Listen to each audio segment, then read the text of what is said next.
2026-27 Swami Vivekananda scholarship কবে থেকে আবেদন হতে চলেছে সেই বিষয় নিয়ে আজকের এই ভিডিওতে আমরা আলোচনা করতে চলেছি। এই ভিডিওতে আমি তোমাদেরকে ক্লিয়ার কাট বলতে চলেছি তোমাদের ফ্রেশ অ্যাপ্লিকেশন বা নতুন যে রিনিউয়াল অ্যাপ্লিকেশন হতে চলেছে 2026-27 সেশনের, সেটা কবে থেকে শুরু হতে চলেছে সম্পূর্ণ বিষয়টাই আজকের এই ভিডিওতে আমরা কভার করতে চলেছি। কার্যত যারা যারা অপেক্ষায় রয়েছে তোমরা কবে স্বামী বিবেকানন্দ স্কলারশিপের টাকা পাবে বা অ্যাপ্লাই করতে পারবে, সম্পূর্ণ ভিডিওটিকে দেখতে থাকো। একদম ক্লিয়ার কাট কথা বলা রয়েছে, A to Z ডিটেলে আমরা আলোচনা করেছি। তো চলো সম্পূর্ণ ভিডিওটাকে শুরু করা যাক। আমার নাম বিক্রম, তোমরা সকলে দেখছো বিক্রম পাল ইউটিউব চ্যানেল। তো চলো ভিডিওটিকে শুরু করা যাক। ভিডিও শুরুতে একটি কথা বলবো, যারা এখনো পর্যন্ত চ্যানেলটিকে সাবস্ক্রাইব করোনি, সাবস্ক্রাইব করে নোটিফিকেশন বেলটিতে অল দাবিয়ে দিতে পারো এই টাইপের ভিডিও আরও পেতে হলে। আচ্ছা, আমরা সকলে ইতিমধ্যে জানি 2025-26-এর যেই সেশনের স্টুডেন্টরা ছিল তারা এখনো সবাই কিন্তু টাকাটা কিন্তু পায়নি। ঠিক আছে, অনেক স্টুডেন্টরাই পেয়ে গেছে, মোস্ট অফ দ্য স্টুডেন্টরা তাদের তাদের টাকা কিন্তু পেয়ে গেছে। অনেক ডিলে হয়েছে বাট ফাইনালি তারা টাকা পেয়ে গেছে। কিন্তু এইরকম এখনও অনেক স্টুডেন্টস রয়েছে যারা কিন্তু ব্যাঙ্ক অ্যাকাউন্টে তাদের টাকা এসে পৌঁছয়নি। এতে তাদের দুটো মেনলি প্রবলেম হতে পারে, একটা হচ্ছে নিজেদের প্রবলেম, একটা হচ্ছে সরকারি প্রবলেম। নিজেদের প্রবলেম বলতে ব্যাংকের কোনো ইস্যু রয়েছে, হ্যাঁ ব্যাংকের লিমিট রয়েছে, মেজর টাকা পেতে চলেছে বাট মাইনার অ্যাকাউন্ট রয়ে গেছে, বা ব্যাংকের কোনো ডিস্টার্ব হতে পারে, সেই বিষয়ে কিন্তু নিজস্ব প্রবলেম হতে পারে। সেকেন্ড হচ্ছে সার্ভারের কোনো ইস্যু হতে পারে, সরকারি দিক থেকে কোনো প্রবলেম হতে পারে। তো বিভিন্ন কারণের জন্য কিন্তু তাদের টাকা এখনো এসে পৌঁছয়নি। এই ভিডিওতে কিন্তু আমি সেই বিষয় নিয়ে কোনো কথা বলতে যাচ্ছি না। এই ভিডিওতে আমি বলবো ফ্রেশ অ্যাপ্লিকেশন যারা করতে চলেছে, যারা মাধ্যমিক পাস আউট করলো সবে মাত্র এই বছর, উচ্চ মাধ্যমিক পাস আউট করলো, তোমাদের ক্ষেত্রে বলে রাখা ভালো, তোমাদের কিন্তু অ্যাপ্লিকেশন খুব শীঘ্রই শুরু হতে চলেছে।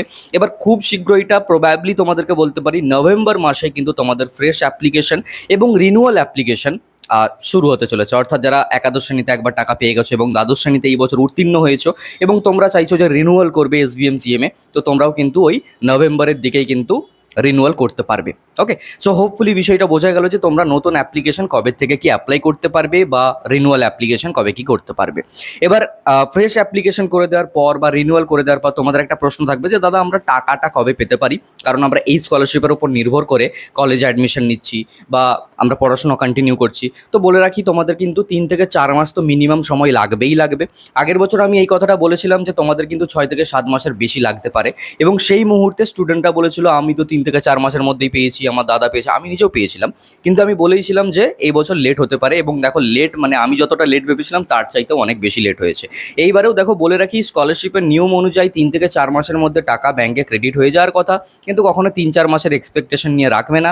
প্রতি বছর কিছু না কিছু একটা হয় যাতে স্টুডেন্টরা কিন্তু দেখতে পায় যে অনেকটা লেট হচ্ছে, 1 বছর লেট হয়ে যাচ্ছে, 1 বছরের বেশি, এবছর তো 1 বছরের বেশি লেট হচ্ছে। ঠিক আছে, তো মোটামুটি একটা ধরে রাখতে পারো 6 থেকে 7 মাস, বা এবার যদি লাক খারাপ থাকে তাহলে আরও একটু লেট হতে পারে বা তার আগেও হয়ে যেতে পারে। ওকে, সো হোপফুলি পুরো বিষয়টা তোমরা বুঝেছো যে নতুন যারা অ্যাপ্লাই করবে তোমরা কবে থেকে কি অ্যাপ্লাই করতে পারবে, কত দিনের মধ্যে কি টাকা পেতে পারো।